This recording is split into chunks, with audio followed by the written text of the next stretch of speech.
que quando fala a Bíblia que Deus levou Ezequiel, é uma visão, lógico, mas é quando diz que Deus pegou ele e o levou, é como se Deus pegasse Ezequiel pela mão e dissesse assim: Ezequiel, dá um stop, pare naquilo que você está fazendo agora, enquanto profeta, não importa o que você está fazendo agora, e vem comigo numa caminhada.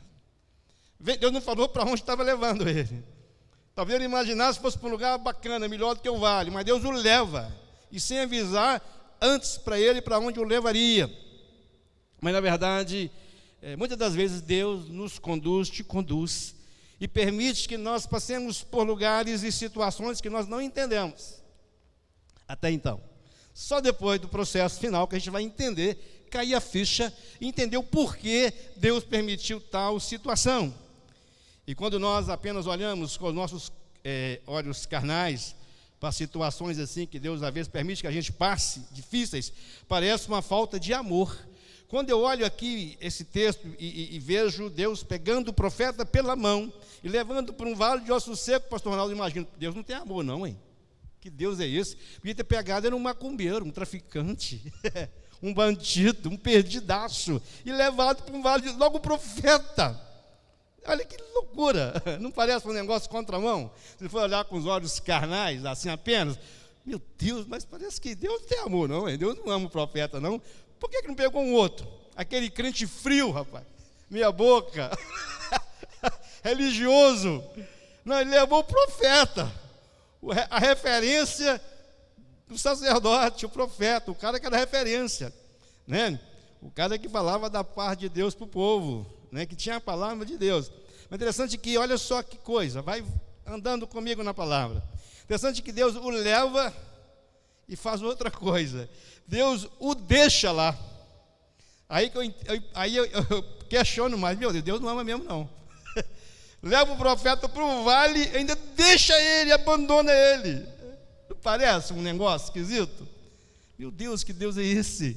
Eu oro, eu jejum, eu busco Deus, eu levo Deus a sério, e Deus me deixou nessa sozinho. Parece que Deus me abandonou, pastor, Deus evaporou. Eu, por exemplo, irmãos, sou crente já há 40 anos, graças a Deus, nunca desviei do evangelho. Graças a Deus, espero não desviar até Jesus voltar. Sabe? Mas tem dia que eu levanto, pastor, e oro, parece que Deus evaporou.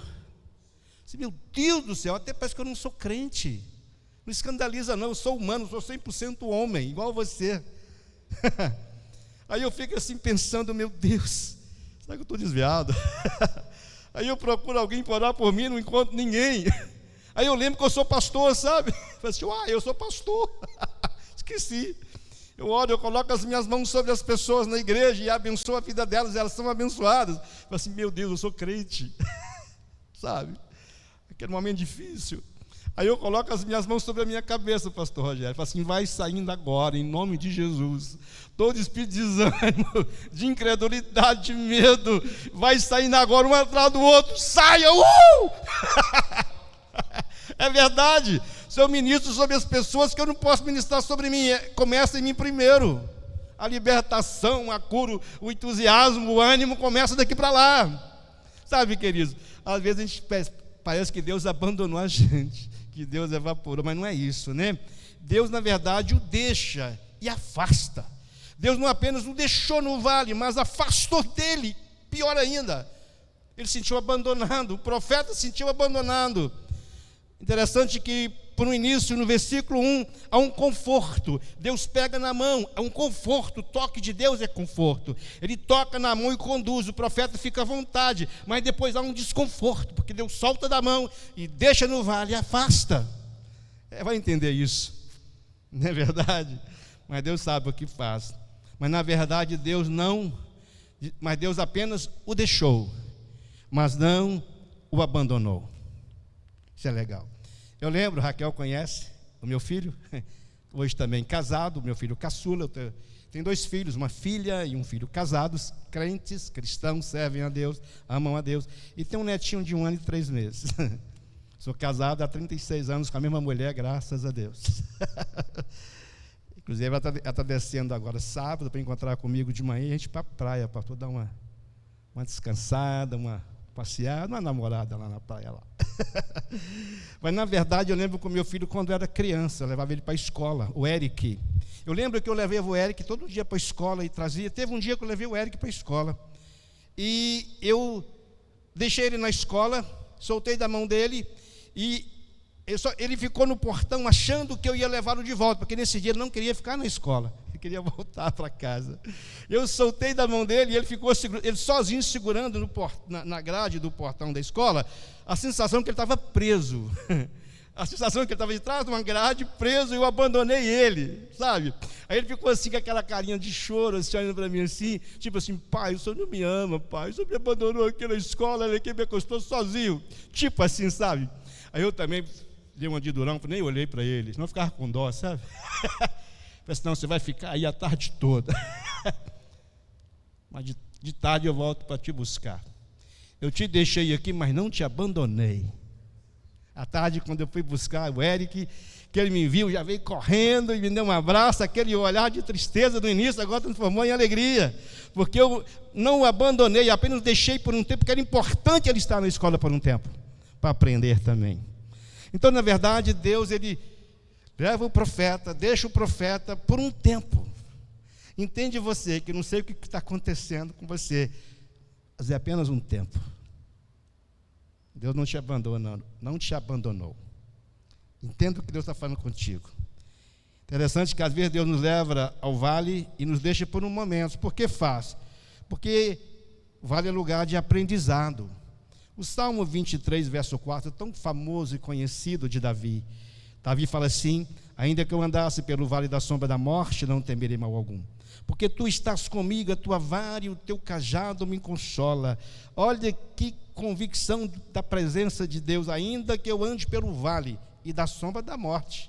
É mais do que vale do aço seco.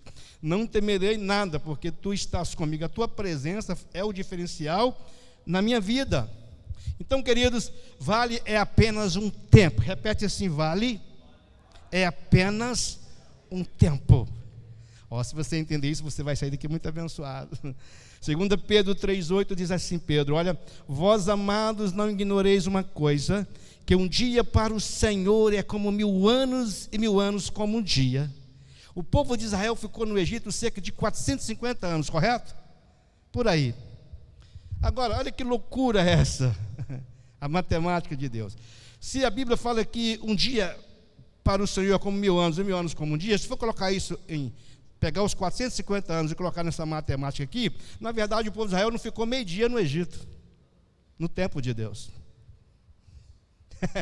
Se um dia com 1000 anos, então não deu nem 500, nem meio dia de anos, de tempo. Loucura, né? 450 anos para Deus é como meio dia. Talvez o seu vale está demorando 1 mês, 2 meses, 1 ano, para Deus é segundo. Loucura, né? Você entende quem é o Deus que você serve? Aí o Salmo 46, 10, tão conhecido nosso, fala assim, aquietai-vos e saber que eu sou Deus. Serei exaltado entre os gentios, serei exaltado sobre toda a terra. Aquieta. Calma. Relaxa. Fica tranquilo. É por um tempo. Isaías 43, 2, Isaías diz assim, quando passares pelas águas, estarei contigo. Quando pelos rios, eles não te sobremergirão. Quando passares pelo fogo, não te queimarás, nem a chama arderá em ti. Lembro-me que um dia eu preguei uma mensagem na igreja, lá em Belo Horizonte, onde eu trabalho, na Igreja Batista Lira dos Vales. A nossa igreja é filha de Lagoinha, né? Para você saber de onde eu sou, moro em Belo Horizonte. Trabalho na Igreja Batista, fica próximo da Pampulha, em Belo Horizonte, o bairro bem próximo lá da Lagoa da Pampulha, fico ali naquela região ali. Eu lembro que eu estava pregando na igreja lá, um dia, de manhã, no nosso culto pela manhã, e eu estava pregando esse texto aqui, e tinha um rapaz, que hoje é casado, já tem uma moça já, como filha, e ele estava com muita dúvida quanto ao casamento, se casava o noivo dele incerto, e com medo de casar. E eu saí andando assim pelo tempo, cheguei perto dele e citei esse texto para ele. Falei assim, por que você está com medo de casar? Eu nem sabia dos conflitos dele. Olha, por que você está com medo? Porque quando você passar pelas águas, Deus estará contigo. Fui citando esse verso assim para ele, e eu não sabia do que estava acontecendo, mas o meu amigo o Espírito Santo sabia, e falou com ele, e ele Naquele dia ele saiu dali agora decidido a casar. E casou, passou-se tempo, casou, tal. Teve essa filha já, moça, e passou muitos anos, eu não sabia. Aí ele contou para o meu filho, Eric, já rapaz, casado também. Ele contou, rapaz, teve um dia que o seu pai estava pregando e aconteceu isso e isso, e ele falou algo que foi de Deus. E naquele dia Deus abriu meu coração, e eu estava com medo de casar, e orei para que Deus tirasse aquele medo, aquele conflito, e Deus tirou aquele, e eu casei, estou bem casado, já tenho uma filha. Olha, eu vou te contar uma coisa que o pastor Roberto não sabe. Eu escrevi na minha aliança, Isaías 43, 2. Ele gravou na aliança dele. Realmente a gente pôs o nome da esposa e do esposo, né? Ele pôs o nome da esposa e colocou lá, Isaías 43, 2. Ele me mostrou assim, rapaz, você fez isso. Assim, pastor, naquele dia, aquele versículo, aquela palavra, foi o divisor de água para que Deus pudesse me tirar daquele vale que eu estava vivendo. Ele gravou na aliança, achei chique demais. Eu nunca vi ninguém fazer isso, velho. Gravar um versículo bíblico na aliança de casamento, né, Gabriel? A gente grava o nome da esposa, né? Muitas das vezes nós achamos que Deus nos abandonou. Na verdade, somos nós que abandonamos o Senhor, porque nós paramos de crer na presença dEle, só isso. Mateus 28, 20, a gente conhece, diz assim, olha, ensinando-vos a guardar todas as coisas que vos tenho mandado, eis que estou convosco todos os dias até a consumação dos séculos. O Senhor diz que está com você, querido, todos os dias.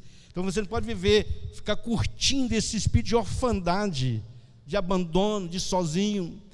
Eu sou apaixonado pela minha família, tenho uns 4 pneus arriados e o estepe por eles. Eu não vivo em função deles, não posso viver em função deles, eles não são Deus. A minha esposa não é deusa, não foi ela que morreu por mim, não foi meus filhos que morreram por mim. Inclusive eu achei, pastor, quando a minha filha casasse, me levar com ela, não levou. Achei que o meu filho ia me levar, não levou não. Eu disse, tchau pai, fui lá buscar as roupas dele. Né, Raquel? Mãe, tchau, fui, né? Ai, agora estou assistindo sozinho, a casa está vazia, estou abandonado, meu filho não me ama mais. Coitada, gente, quem vive assim vai morrer no vale. Eu tenho que entender que a única pessoa que está comigo todos os dias, qualquer hora, é o Senhor. Por isso você tem que estar animado. Quando você entende que a presença de Deus está com você em qualquer lugar, em qualquer hora, você é uma pessoa animada, você chega chegando. Você chega já contagiando onde é que você está, com alegria, entusiasmado, já chega trazendo vida onde tem morte. Rapidinho, contar para você uma experiência de 1 segundo. Eu estava aqui em Teófilo nesses dias, é por isso que eu estou aqui até hoje, eu estou indo embora já. Já tem 1 mês que eu estou aqui, nunca fiquei tanto tempo aqui em Teófilo, depois que eu fui embora daqui a quase 30 anos.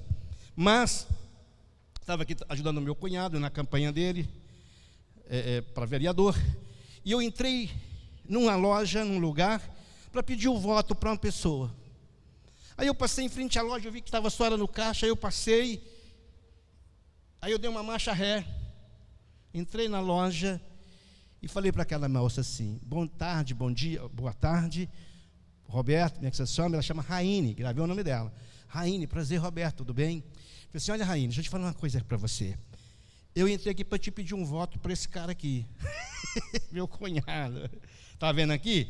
Mas eu não vou pedir voto para ele não, tirei o bottom da camisa e o santinho que eu carrego, porque eu sou o cara que carrega o santo. Então, eu não vou te dar o santinho dele, esquece agora o meu cunhado, esquece a política, eu não vou pedir voto para você. Esquece tudo isso que eu vim fazer aqui. Mas eu entrei aqui para te dar uma palavra de Deus. Fui falando para ela, a menina desmanchou chorando, do outro lado do caixa, lágrima correndo nos olhos dela. Eu também me emocionei, porque eu sabia que Deus estava falando com ela. Ela falou assim, o senhor precisava muito ouvir isso, eu sei que você precisava. Por isso Deus me fez entrar, não para te pedir voto, mas para falar dele. Porque o político passa, eles ganham e esquecem de você. Mas Deus, Ele sabe das suas lutas, dos seus dificuldades na sua casa, aqui no seu trabalho, sabe das suas lutas internas e externas, sabe de tudo que você passa. E o político não sabe, porque ele te ama muito. Ela não aguentou, desmanchou. Assim, Deus te abençoe, tá? Ela assim, obrigado, assim, pode agradecer mesmo, que é ele, não sou eu não. Foi embora. E eu podia ficar aqui contando mais experiências, no tempo não dá, nessa pegada aí. Então, querido, eu tenho que entender que a presença de Deus é que faz diferença na minha vida. Não importa onde eu estou e o que eu estou fazendo. A presença tem que ser prioridade na minha vida. Quando Abraão, Deus o chama para conduzir o povo, ser referencial, ele fica também um pouco com medo. Gênesis 17, 1, ele fala para Abraão assim: Abraão, anda na minha presença, ser perfeito, eu vou te abençoar grandissimamente. Você não tem que fazer nada, é só andar na minha presença. E a minha presença que vai gerar multiplicação, prosperidade na sua vida. Só isso, mais nada. Anda na minha presença, Abraão, e deixa o resto comigo. Não vai querer dar palpite, nada não, sabe? Achar que você é o cara, não. Eu é que faço, eu que sei de tudo, eu que conduzo. Eu sei o propósito que eu tenho para você, eu sei o plano que eu tenho para você. Os meus planos não podem ser frustrados para a sua vida. Só anda na minha presença. A maior estratégia de Satanás, irmãos, é tirar você da presença de Deus. Só isso.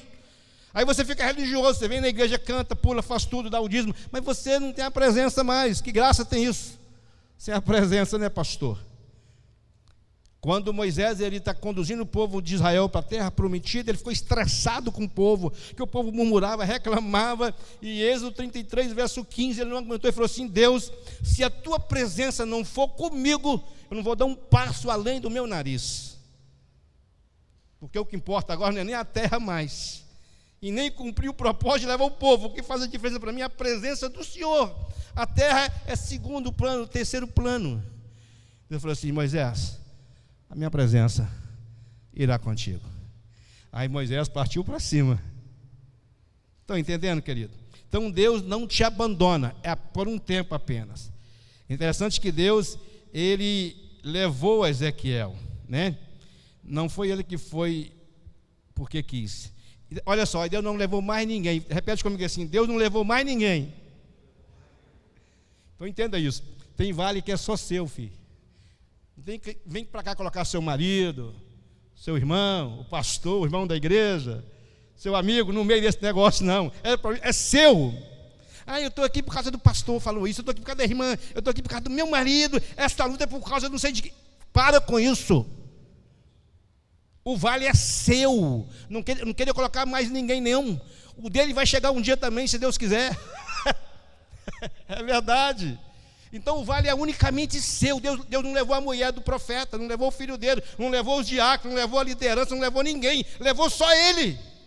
Entenda, irmão, tem coisa que é só eu e Deus e acabou. Não vem colocar gente no meio, não, vai dar problema. Vai atrapalhar o milagre de Deus na sua vida. Que coisa legal isso, a gente saber disso, né? Nessa noite, a gente fala de bobagem. Interessante que aquele vale era de Ezequiel, não era de mais ninguém, nem do amigo, nem da família, nem do vizinho, era dele. Como eu disse, existe vale que é somente seu, somente nosso. Não quero envolver mais ninguém. Era um tempo de Ezequiel aprender. Olha que era profeta, hein? Era qualquer um.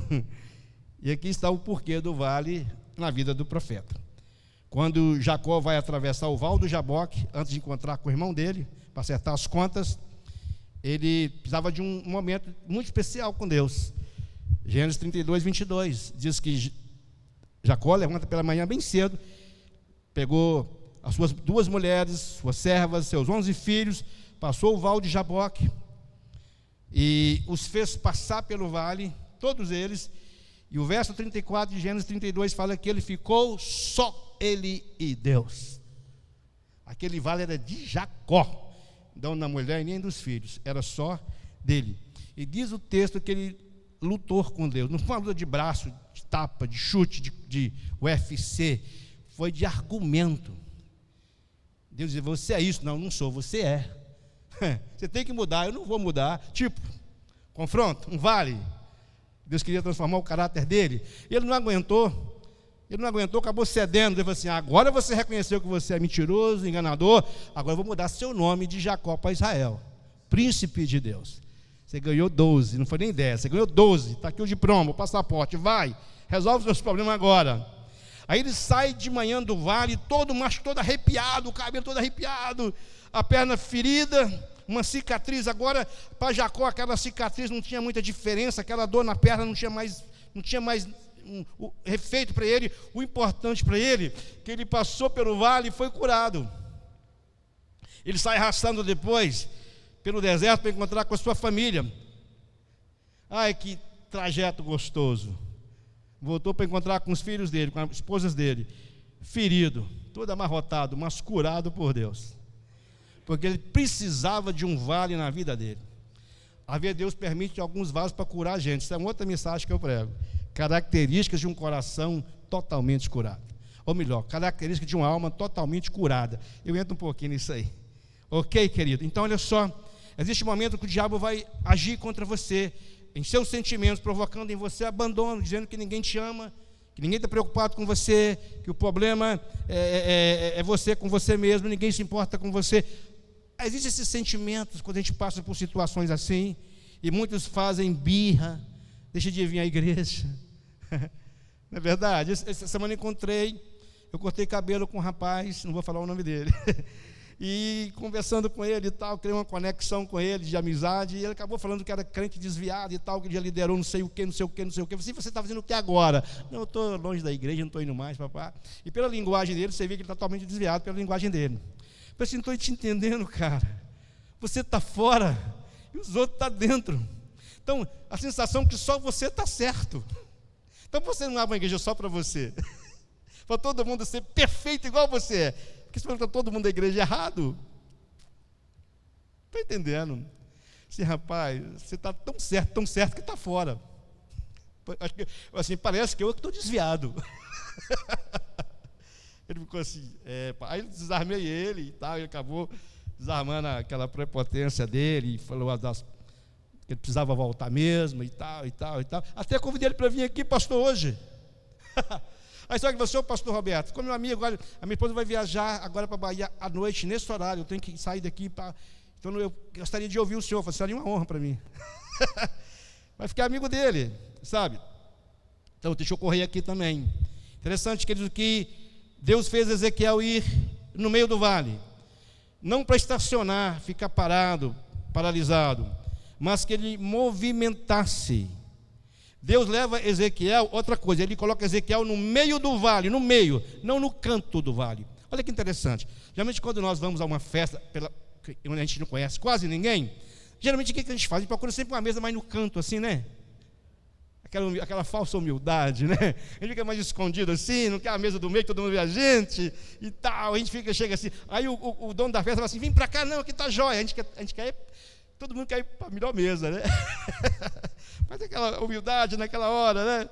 E tal, porque no meio você é visto e você também vê todo mundo no meio, 360 graus do meio, assim, você vê todo mundo te vê também. Deus fala assim, olha, profeta, agora vem para o meio. Deus leva ele para o meio do vale. Eu lembro, pastor, que eu fui no estádio de futebol do Mineirão, eu moro próximo, eu fui lá ver o meu time jogar. Eu já fui várias vezes ver o time jogar, da arquibancada. Mas um dia eu fui no estádio vazio, e fui lá no gramado, fiquei onde sai a bola, no meio. Aí eu fiquei no meio, eu dei uma virada assim de 360 graus, olhando as arquibancadas assim, puxa, lá de cima eu não via isso aqui. Eu tinha uma visão só assim, para um lado. Lá do meio do estádio eu tinha uma visão de 360. Falei assim, é ali que fica a câmera tal, é dali que eles fazem aquele foco. Tipo assim, eu fiquei descobrindo as coisas. Então, no meio, quando Deus coloca o profeta no meio, é para que o profeta tivesse uma visão de onde estava vindo o que ele precisava ver. Ele tinha que ter uma visão ampliada das coisas. É no meio que Deus quer colocar a gente. Olha, de lá é do seu casamento que está vendo o problema. Olha, é da sua vida financeira. É do seu relacionamento com seus vizinhos, que é muito ruim. Precisa melhorar o relacionamento com seus vizinhos. Olha, porque você também é ruim de relacionamento. Melhora na sua casa. Deus vai te dando uma visão de todas as áreas da sua vida, para você ver aonde que o vale está acontecendo. Deus leva ele para o meio. Olha que interessante isso. Não é verdade? Então, queridos, nós temos que entender que quando Deus leva o profeta para o vale, teve que ter uma ação humana. Ele teve que movimentar agora. Deus manda ele para o meio do vale, ele teve que movimentar. A ação dele ir para o meio do vale faz com que ele começasse a enxergar as coisas e ver a situação dos ossos. Quando você move, o Espírito Santo de Deus move através de você. O GPS que tem nos carros pode ser o carro mais caro do mundo. O GPS só vai ter efeito se o carro andar, não é? O GPS está lá parado, não faz sentido, caro. O GPS só vai funcionar se o carro movimentar. O relógio Rolex, um dos mais caros do mundo, esses relógios famosos aí, ele só trabalha se tiver no braço, movimentando, e ele funciona. Se você pega o relógio Rolex e põe na gaveta, ele para de funcionar. Então, eu só vou funcionar em Deus se eu estiver em movimento. Sabe? A minha ação provoca a ação de Deus. Pastor, permita-me contar uma experiência muito rápida. Eu tive a oportunidade, Deus me permitiu estar em 2022 na Europa. Eu tive a oportunidade de estar em Londres, em Paris, em Portugal e pregar nesses lugares. Mas em Londres eu tive uma experiência que marcou muito, como nos outros lugares. Essa foi marcante para mim. Eu não sei falar inglês, pastor. Mal, good morning, how are you, all right? Como vai, tudo certo? E lá a gente tem que falar inglês, então passa fome. E meu irmão falava fluentemente, ele conversava comigo em inglês, falava assim, rapaz, conversa em português comigo, senão você tem que aprender. Eu tive que aprender no supermercado, andar de metrô, ir no shopping, tudo em inglês. Mas eu via, e eu fazia algumas caminhadas pelos parques de Londres, que tem cada parque lindo, e eu fazia caminhada pela manhã. E eu via assim a necessidade, a carência dos londrinos, não é eu preguei para brasileiro, mas para londrino, para inglês eu não preguei. Eu queria muito pregar para os ingleses, pastor, mas como eu queria, eu fazia caminhada de manhã, orando, Deus, me ensina a falar inglês. Deus, esse negócio de língua, idioma, forçou, criou esse negócio. O povo falava uma língua só inventou esse tanto de trem, inglês, japonês, esses trem tudo. Eu falo português, só entende. O outro adora inglês, só entende. Só inventou esse negócio aí. Eu falei assim, ó, o teu Espírito Santo habita aqui dentro de mim. Não estou entendendo, é porque eu não estou falando inglês? Aí eu falei assim, Espírito Santo, me faz falar inglês, não para tirar onda, para falar do Senhor aqui na Inglaterra. E me faz entender o inglês, e coloca na minha boca certinho, para mim não dar mancada. E orava assim, pastor, e orava mesmo. Eu ia para o culto dos ingleses, o culto tudo em inglês, eu não entendia nada e chorava. Um brasileiro falou assim para mim assim, o irmão Roberto, você entende inglês? assim? Nada. Como é que você chora na hora do louvor? Cara, não é a música, é a presença de Deus. Pode cantar em português, você não sentir também a presença de Deus, estão entendendo? Mas eu queria entender inglês para falar para eles. Pastor, um milagre sobrenatural. E eu orava, Deus, o Senhor está aqui dentro, o Senhor é meu professor por excelência, coloca na minha boca, eu vou falar do Senhor aqui. Todo dia eu orava, assim, vai chegar a hora que eu vou colocar em prática o que eu estou pedindo. E eu estava um dia no parque andando, tinha uma menina inglesa assim, olhando um celular. Eu cheguei perto dela e falei assim, good morning. Ela não entendeu, eu falei mais alto, good morning. Ela tomou um susto, eu também fiquei assustado. Eu falei assim, good morning, all right, tudo bem? How are you? Como vai? Ela, all right, tal. Ela começou a falar comigo, eu entendi, até aí eu sabia. Eu falei assim, agora vai. Meu Deus, esse Espírito Santo, eu pedi ao Senhor. Ah, rapaz, eu empolguei. Eu falei assim, God bless your life. Jesus love you. Deus abençoe sua vida. Jesus te ama. Olha, aí eu não lembro tudo, que a gente vai esquecer do inglês também, não está praticando mais. Eu falei assim, olha, Jesus é o caminho, a verdade e a vida. Tudo em inglês, irmãos. Eu estava bombando no inglês. Olha, Jesus é o caminho, a verdade e a vida.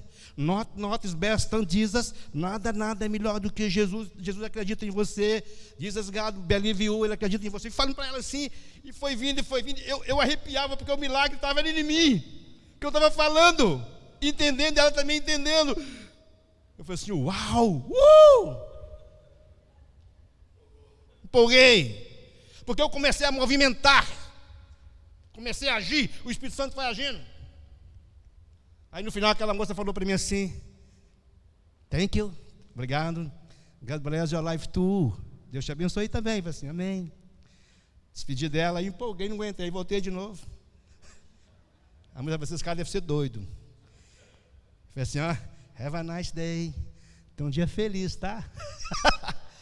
Aí depois, quando eu saí dela, eu estava falando inglês, irmãos. Agora eu estava dominando o parque. O Espírito Santo estava me ajudando, meu amigo. Aí eu vi uma senhora empurrando um carrinho de bebê inglês. Eu parei o carrinho e falei, espera aqui, o bebê era lindo, em inglês. Ela, thank you, obrigado. Eu criei uma conexão, né, com o bebê. E falei tudo para ela de novo. Que eu falei para a menina. Eu estava pregando inglês em Londres, na Inglaterra. Sabe por que isso? Que eu simplesmente, pastor, me movimentei no meio do vale. Eu vi aquele lugar como um vale sem vida. Eu queria profetizar vida naquele lugar. Olha que coisa legal. Quando você movimenta, Deus age através de você. Onde você vive, onde você está. É só você entender quem é você. É para isso que Deus levou o profeta no vale. Para entender que ele era profeta. Só isso. Que eu tinha que abrir a boca. João capítulo 14, verso 6, Jesus fala assim, olha, eu sou o caminho, a verdade e a vida. Amém? Quem crê que Jesus habita em você? Levanta a mão aí. Você crê que Jesus habita em você? Olha que legal isso que eu vou te falar. Jesus é o quê? Ele é o caminho, a verdade e a vida. Então, o caminho, a verdade e a vida habita dentro de você, minha irmã. Então, quando eu falo de Jesus para alguém, eu digo assim, olha, eu tenho o caminho, vou te apontar a ele. Eu tenho a verdade, e vou te falar a verdade. Eu tenho vida, vou profetizar sobre você. Eu tenho isso, Jesus está aqui dentro. Ele não é o caminho, eu tenho o caminho. Ele não é a vida, eu tenho a vida.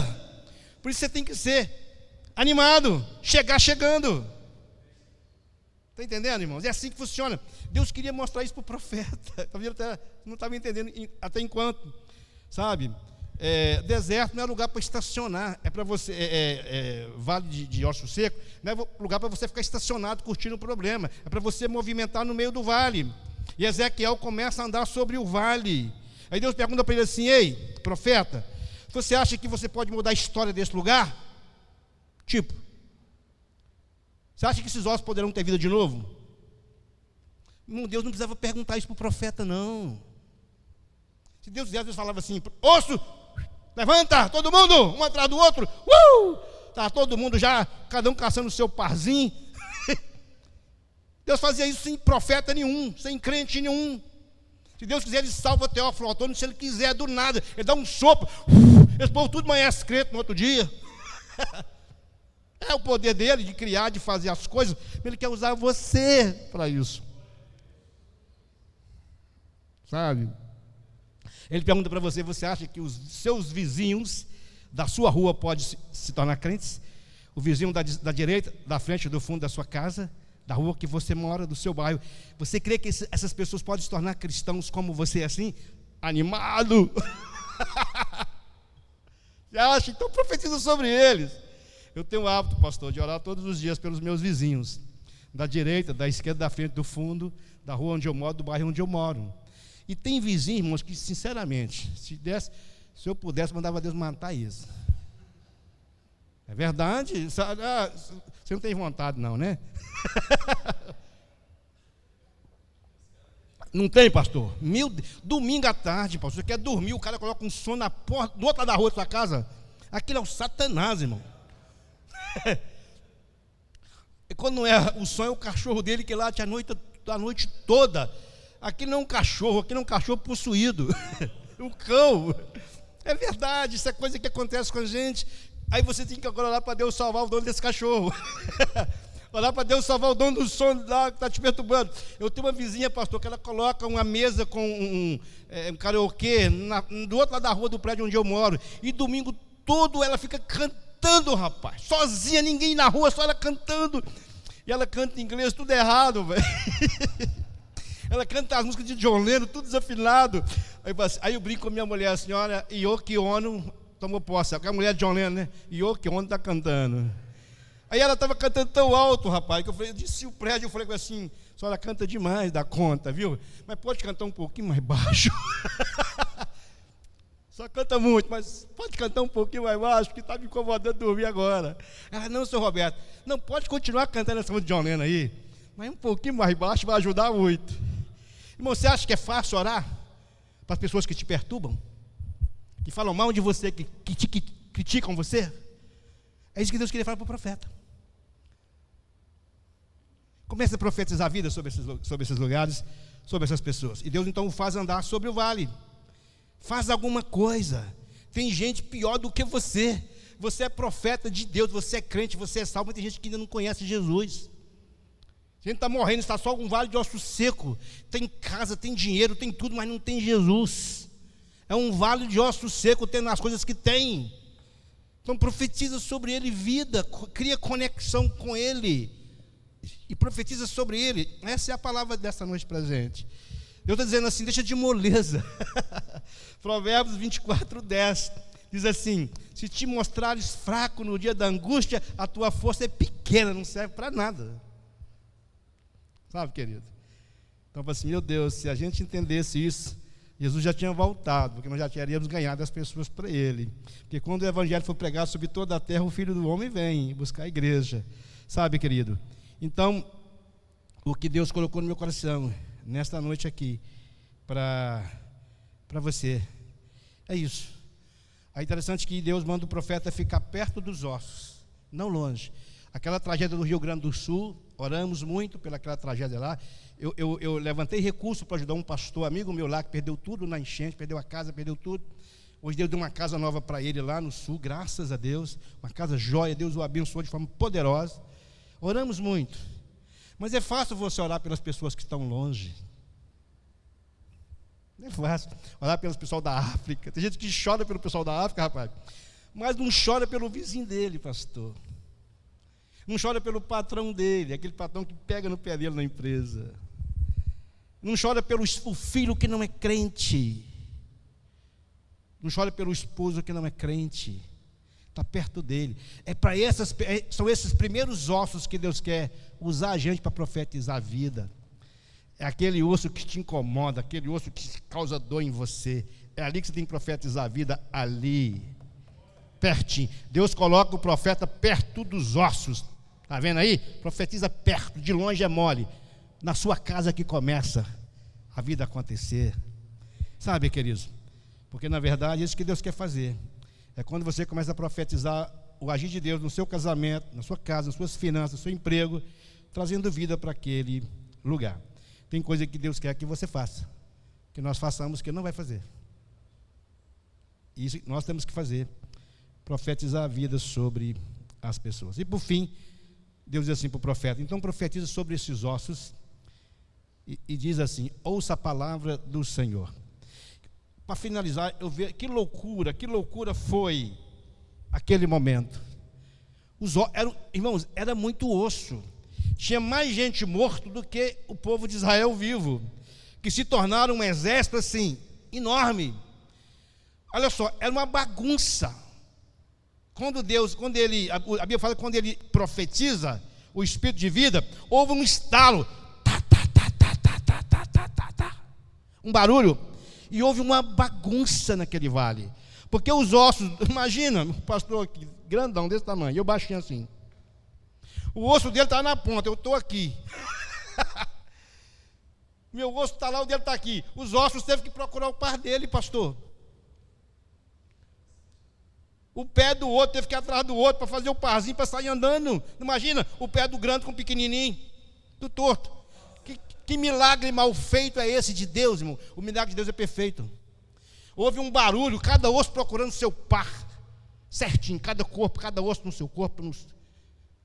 Coisa linda. Às vezes nós precisamos provocar uma bagunça para as coisas entrarem em ordem na nossa vida. Deixar Deus agir na nossa vida.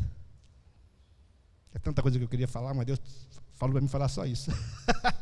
Até aqui. Então eu vim, pastor, obrigado pela confiança. Sem me conhecer direito. Mas eu creio que Deus queria que eu falasse isso para você nesta noite. Que é tempo de você sair do vale. Você continua se você quiser. É tempo. Stop. Acabou. The end. Final. Acabou. Você só continua aí, minha irmã, se você quiser. Você tem boca de Deus. Profetiza vida. Chega chegando. ordena, levanta a mão, peça a Deus, Deus coloca fogo nas minhas mãos, que a minha boca seja como labareda de fogo no meu trabalho, onde eu ajo. Faz as coisas acontecer, porque eu sou o que eu sou no Senhor. Simples assim. Você vai ver a bagunça, mas você vai ver o resultado disso. Pessoas te procurando para dizer, olha, eu quero ir para a sua igreja, onde é que é? Que dia tem culto lá? Vou lá, eu quero ir na sua igreja igual você. Por fim, pastor, por fim mesmo. O meu filho tinha uma célula, nessa época ele trabalhava numa célula na escola dele, e ele conseguia reunir toda quinta-feira no recreio 60 jovens na sala de aula por 15 minutos na escola. E teve um dia que ele chegou em casa em casa, assustado assim, eufórico. Pai, o que foi, Eric? Meu filho? Pai, estávamos lá na reunião da escola, eu estava tocando, o Espírito Santo entrou na sala, pai, eu vai louca, eu comecei a chorar, eu não conseguia tocar, e os meninos da sala, os meninos não crentes, tudo chorando. Olha o Vale de Osso Seco tomando vida, pai, uma bagunça. Pai, aí nós estávamos vindo da escola, um amigo nosso, um menino da sala, ele estava vindo com o violão lá no final da escola, meio-dia, vindo para casa. O menino chegou e falou assim para mim, ô Eric, como eu faço para ser igual a vocês? Como igual a nós? Assim como vocês são. Crente assim, desse jeito. Eu tenho que ir na igreja? Quem falou que você tem que ir na igreja para ser crente, cara? Você tem que aceitar Jesus na sua vida. Como? Aonde? Aqui no meio da rua. Aí eles fizeram um círculo assim, numa rua de terra. Os meninos fizeram um círculo, o amigo dele ajoelhou, e eles oraram pelo menino, o menino entregando a vida para Jesus. Ele chegava em casa vibrando com isso. E eu, meu filho é crente, graças a Deus. Por que eu estou dizendo esse testemunho? É que eu quero promover o meu filho, não é isso? E quando você entende quem você é, e você profetiza a vida, as coisas acontecem perto de você. Amém? Glória a Deus. Vou passar para o pastor. Pode vir, pastor. Você fecha aqui. Amém.